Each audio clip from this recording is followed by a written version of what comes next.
Hello, everybody. Welcome to Crush Your Goals 2018. I'm your host, Brandon Baca, and we're going to go ahead and get started here on the presentation. I'm super excited. We had a lot of people show up for this webinar in the past couple of weeks. I'm super excited to share it with you guys in Texas. So I'm going to go ahead and get started here. Okay, so I wanted to share a few motivational stories with you real fast. Thomas Edison, an American inventor, had more than 1,000 U.S. patents to his name. However, as a young boy in school, his mind often wandered, and his teachers told him that he was too stupid to learn anything. He was eventually homeschooled by his mother. Edison's greatest accomplishment is the light bulb. He was most famous for the following quote in regards to his persistence in developing the light bulb. "I have not failed, I've just found 10,000 ways that wouldn't work."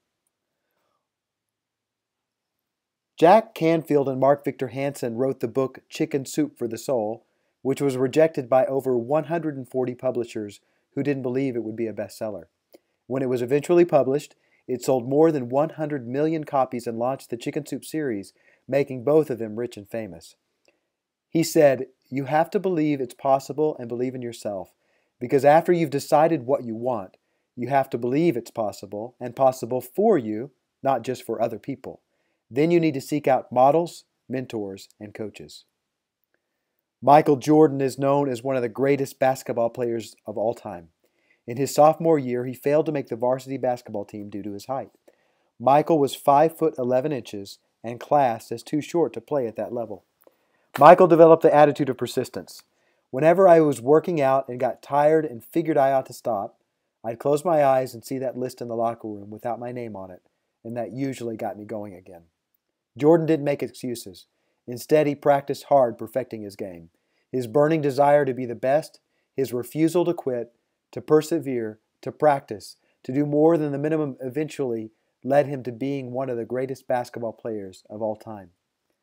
J.K. Rowling went from depending on welfare to being one of the richest women in the world. Her first book, Harry Potter and the Philosopher's Stone, was rejected by a dozen publishers. Bloomsbury, a small London publisher, only published it because the CEO's 8-year-old daughter picked up the manuscript and started reading it and loved it so much she begged her father to print the book. Colonel Sanders had over 1,000 knockbacks in a 2-year period for his Kentucky Fried Chicken recipe, which he developed at the age of 65. He said, "I made a resolve then that I was going to amount to something if I could, and no hours, nor amount of labor, nor amount of money would deter me from giving them the best there was in me. And I have done that ever since, and I win by it, I know." Orville and Wilbur Wright, better known as the Wright brothers, were mocked, put down, and laughed at for their idea to fly. After an incredible number of attempts, tons of failed prototypes, and many years of experiments, they were successful in developing an aeroplane that could fly. They said, "If we worked on the assumption that what is accepted as true really is true, then there would be little hope for advance." Before we jumped into the practical part of this webinar, I wanted to share with you the stories of people who have made it. People who didn't give up on their dream to get you in the right mindset. So often when we start something new, there's a rush of negative emotions and circumstances that start to attack us. We're struck with panic because we don't know what we're doing. My mission in life is to help you with all the practical and proven methods of real estate. So welcome to Crush Your Goals 2018. I'm super excited about this webinar and how many people signed up for it. So we're going to cover the strategies to set and achieve your goals. These are strategies I've employed over the last 5 years or so to create measurable progress in my life. At the beginning of the year, a lot of people make resolutions, but they don't typically write these resolutions down. They don't turn them into goals.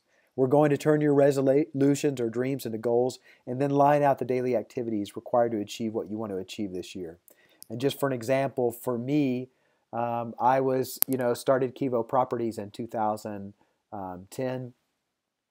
We didn't have just a ton of realtors. I think 5 years ago, before I started goal setting, we had about 50 realtors. And so that's changed in the last 5 years. We're up to 250 realtors. We have 3 locations in Dallas and Oklahoma City and Tulsa. We're about to open Nashville this year, and we opened another one in Oklahoma City. So the company's growing, but I attribute most of this success to goal setting, to making a plan for your life, and giving yourself the opportunity to look at those goals every day so that you have a clear direction, you have clarity. A lot of us sort of react in life situations, or we start our days with really not a clear plan for success. So I want to create a way for you guys to get measurable progress. Okay. So why do it? Why do we even set goals in the first place? What's the point? Number 1, goals set our lives in motion and give us a clear plan for our daily activity. Number 2, goals give us a measurable system. Stick to that, or pay attention to that word, a measurable system, to review so that we know when we're making progress. Goals give us opportunities to celebrate our successes and be honest about our shortcomings so we can make the necessary adjustments. Goals help us to learn about ourselves. And it's interesting, we all have a little bit of a skewed sense of self. When we first set our goals, we're super determined and we think nothing can get in the way of what we're going to accomplish. And I got to tell you, you're wrong. You're going to have shortcomings. Big things are going to get in the way of you accomplishing your goals for this year. But my hope is that by creating a measurable guide, you can be aware of what you're thinking and what you're feeling, what's getting in the way, and push past these obstacles to create your best year ever. Diana Shart says, goals are dreams with deadlines. Okay, goals are dreams with deadlines. Marilisa Fabregas says, anyone can be remarkable if they have something remarkable to do. Set remarkable goals for yourself and get to work on achieving them. Then watch in amazement as you become remarkable. When you write your goals down, you give life to your dreams. Here's a study from Harvard. Okay, their statistics show that 83% of people have no goals at all. That is shocking to me. 83%, no goals. 14% of people have goals in their head. And even with just goals in their head, some sort of direction, they're 10 times as successful as people that have no goals. Only 3% of people actually write down their goals. Wow. But those 3% are 30 times more successful than people with no written goals. That's amazing. The 3% with written goals are 3 times more successful than the 14% with unwritten goals. What we're seeing here is a group of people gathered 267 people together, men and women from all over the world and from all walks of life, including entrepreneurs, educators, healthcare professionals, artists, lawyers, and bankers. She divided the participants into groups according to who wrote down their goals and dreams and who didn't. And she discovered that those who wrote down their goals and dreams on a regular basis achieved those desires at a significantly higher level than those who did not. In fact, she found that you become 42% more likely to achieve your goals and dreams simply by writing them down on a regular basis. The likelihood that you'll transform your desires into reality goes up even further if you share your written goals with a friend who believes in your ability to succeed, what I call a partner in believing. The next question she asks is, why does writing down your goals and dreams have such a profound impact? The explanation has to do with the way our brain works, and pay attention to this. This is really interesting. As you may know, your brain has a left hemisphere and a right hemisphere. You guys have heard people talk about that before. I'm left-brained or I'm right-brained. The wide, flat bundle of neural fibers that connects the two hemispheres, right in the middle, is called the corpus callosum. This is the conduit through which the electrical signals between the right brain, which is imaginative, and the left brain, which is literal, make contact. These electrical signals then move into the fluid that surrounds the brain and travels up and down the spinal column. These signals then communicate with every fiber, cell, and bone in our body to the consciousness that operates within us to transform our thoughts into reality. It allows us to align our frequency to a life we would love living. This is significant because if you just think, remember that 14%? If you just think about one of your goals or dreams, you're only using the right hemisphere of your brain, which is your imaginative center.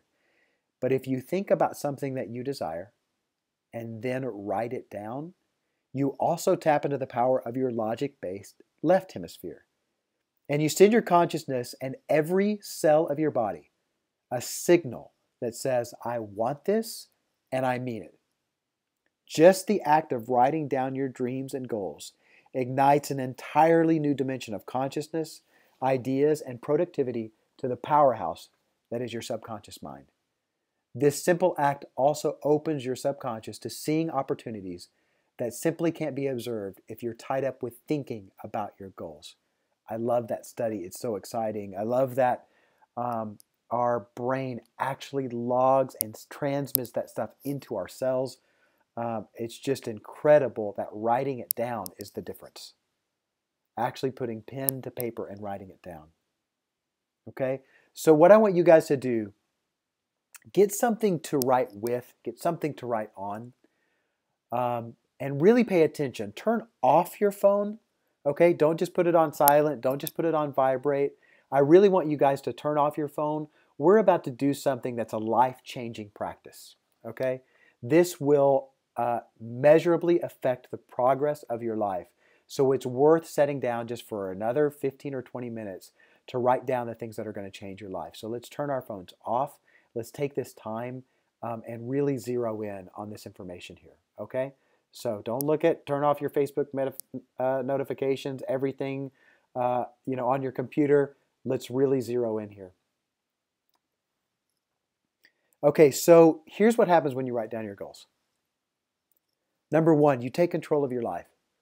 So many people go through their lives and just take them as it comes. They don't take charge of their day. They let their day take charge of them. Having a written plan for your daily activity allows you to command the day. You focus on what's important. There are a lot of distractions that come at you during the day. Phone calls, texts, what we just talked about, Facebook, Twitter, Instagram, you name it. By reviewing your goals daily and turning off your phone from time to time, you'll be able to focus on your most important activities. Number three, you set in motion good decision making. You'll be able to decipher whether the thing you're doing fits your overall plan. If not, you're less likely to make the bad decision. Okay? Number four, you will be more self-confident. You'll carry yourself differently, both mentally and physically, when you have clear direction.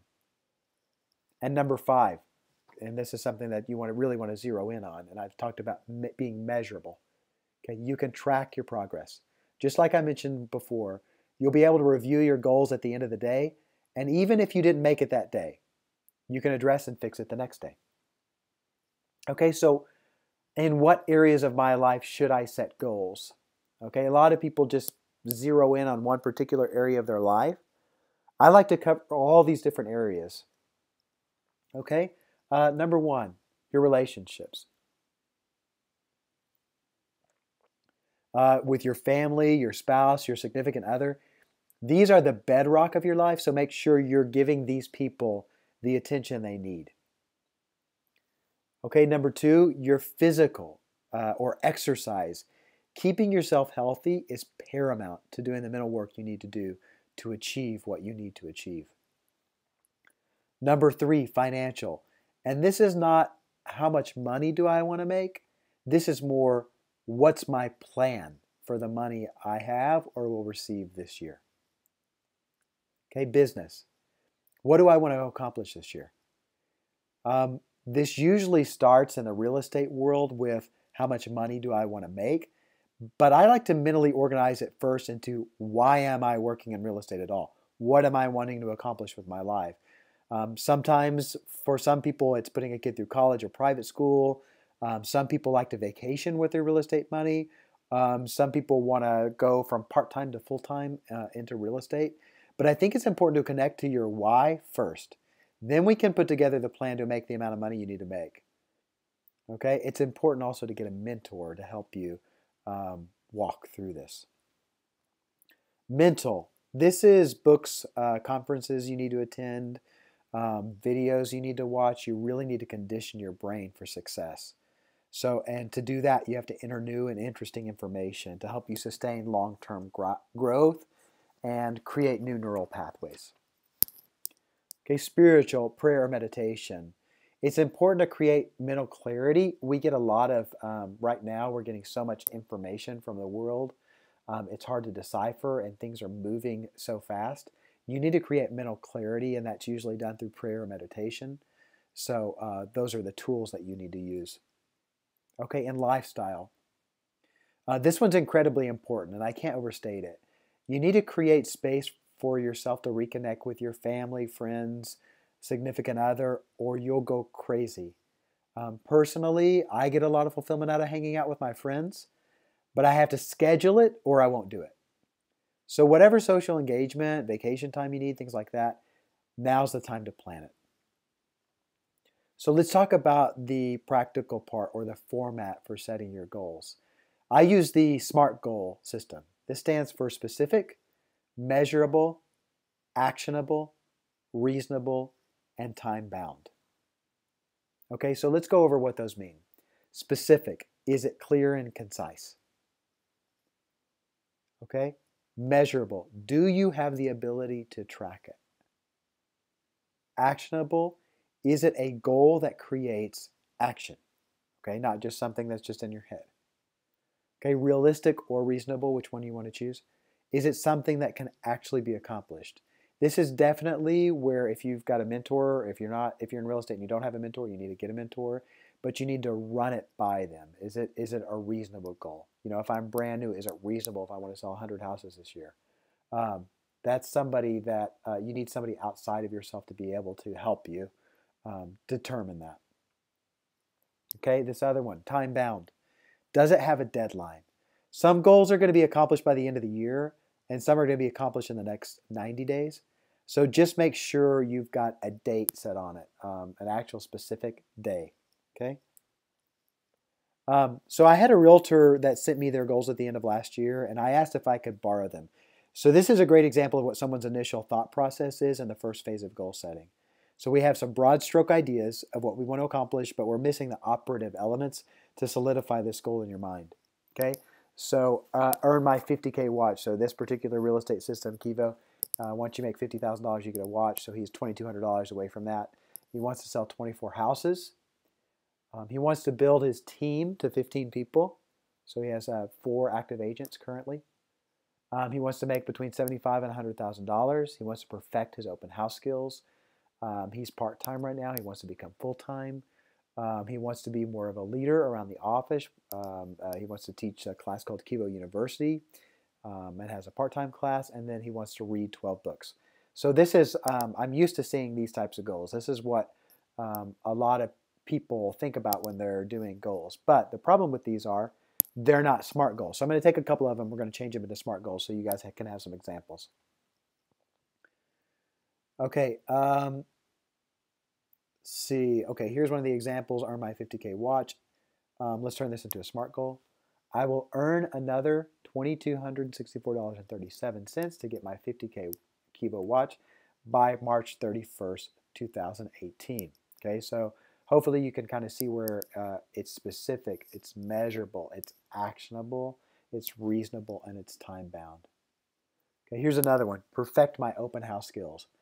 This is too broad. There's no measurement to track if you're actually making progress, so let's make it a SMART goal. I will average 3 contacts per open house over the next 52 Sundays. So now we've got something that's measurable, we've got something that's specific, we've got it time bound. So, that we've turned that again from just kind of a broad brushstroke to a very specific goal. Okay, so let's do this last one, and there's something I want to point out here. Okay, notice the 2 definitive words at the beginning of the statement. Not I want to, but I will. This is again one of those neuroscience habits that you want to form. When you say I will, it becomes definite and it logs into your brain a different way. So instead of just an idea, it becomes an affirmation. All right? So I will. Okay, so attached to the curriculum section of the webinar is a copy of these SMART goal sheets. This will aid you in setting SMART goals versus idea goals. So print out one of these for each area of your life that you're going to set your goal in and get the process going. When you make time, so when it's time to actually do this, to sit down and do this, you need to set aside about half a day. So this will allow you enough time without distraction to give these goals the time and attention they need to be good. So this isn't something you want to take lightly. This is something that will dramatically affect the rest of your year. So make sure you take the time to do it and you do it well. Okay, let's talk about how to practically carry this out. And as a part of my coaching system, I recommend a week at a glance calendar. So this allows you the ability to look at everything that's going on in your week at one time, so that way you don't cross over appointments. But let's take this at a glance calendar and look at our whole year. So go ahead and plan all your vacation time. Do that. That's fun. Let's sit down as a family. Let's plan out our vacation time. All the kids' birthdays. For me, I like to take off at 3 o'clock on my kids' birthdays so that I have a big part of the afternoon and evening to spend with them and make it special. Your anniversary is another one. So at that point, we should be able to count how many working days we have, how many weeks we have available, so forth. So we're trying to get an idea of how many days we have to actually carry out our plans. And let's zero in as far as being a realtor for a second. As a realtor, we need to go ahead and decide how many houses we need to sell this year. So first, let's determine our need. Okay, some of us are part-time and want to supplement our monthly income at around $1,000 to $2,000 per month. For those of us who are transitioning into real estate full-time, we probably need a higher number. So for example, we need about, for a full-timer, we need about $6,000 per month. It could be more, could be less. But basically, we need to determine how much money we're going to make this year and how much money you're going to make per house. So let's determine what the average price of a home in the area you're selling is. So you want to run comps and find out, okay, what area am I going to be selling in? It could be, a larger part of Dallas or Oklahoma City or Tulsa, but we just need to find out generally what the average price point or average sale of home is. Okay, so part-timers, for example, if you're wanting to supplement your income by $1,500 a month, that's $18,000 per year. So we're going to do a home sale average of $200,000 to keep it easy. Again, after you do your expenses, monthly fees, franchise fees, signs, pictures, broker split, etc., depending on which real estate brokerage you're with. Okay, for every $200,000 house you sell, you're going to make approximately $3,000. Okay. So if you're wanting to supplement part-timers, for example, if you're wanting to supplement your income by $1,500 a month, that's $18,000 per year. At an average home sale average of $200,000, you're making $3,000 a transaction. So that's 6 houses you need to sell this year. So that seems feasible, right? So you need to sell a house every other month. Okay, again, maybe more, maybe less. You just need to determine what your need is and go from there. For full-timers, if you're looking at making $6,000 a month at an average of $3,000 per transaction, you need to sell 2 houses per month. So that's 24 houses this year. Again, you can ramp these numbers up or down, but you just need to figure out how the math works for setting your goals. Okay, so we need to have, the other thing is we need to determine what our supporting activities are. So at the SMART Goals worksheet, there are a few lines underneath where you put your main goal. Those are where you write down your supporting activities. So now the question is, how do I sell those houses, or what are my daily activities? For realtors that I coach, we do something called the font system. So that's for sell by owners, okay, open houses, networking, and team building. The reason we do these particular activities is that they have the highest conversion rate among other real estate activities, and they cost absolutely nothing. So I'll go into depth on how to do these activities in the coming weeks. So let's do an example for full-timers, again, to sell 2 houses a month and make $6,000. Okay, if I want to have 2 houses under contract, I need to do 3 for sell by owner appointments per week.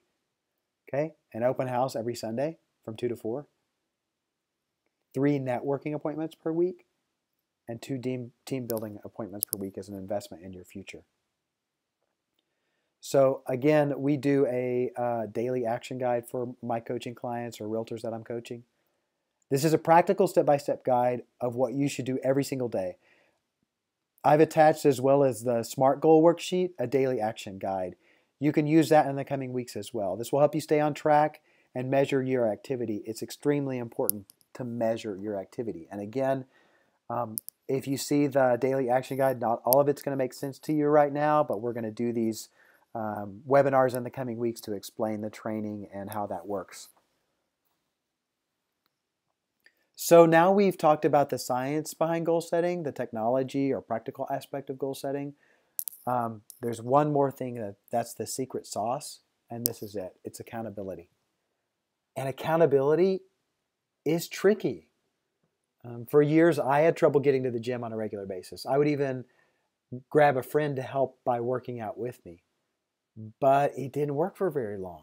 What I thought would keep us mutually accountable actually made us mutually fail at showing up. In a lot of cases, his not going would cause me not to go and vice versa. If he said he was going to take the morning off, I did the same thing, even if I was dressed and ready.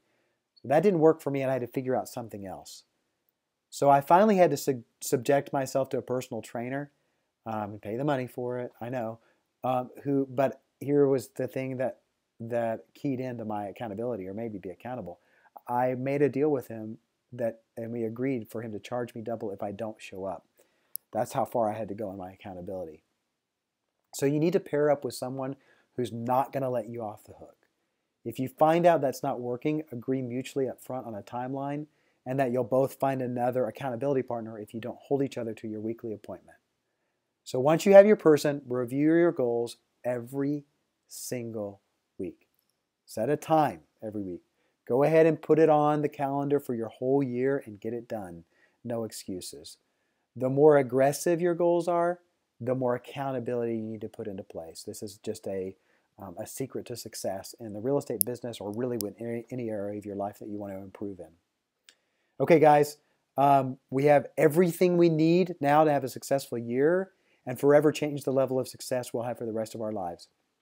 In the coming weeks, I'm going to release a series of videos that will walk you through the practical aspect of selling real estate. I look forward to seeing you there. Okay, I'm excited, guys, for what this year is going to bring for you. I want to help you and be a part of that, so I really want to encourage you to come to the webinars in the coming weeks. Thanks for taking some time to spend with me this evening, and go out there and make it a great week. Bye now.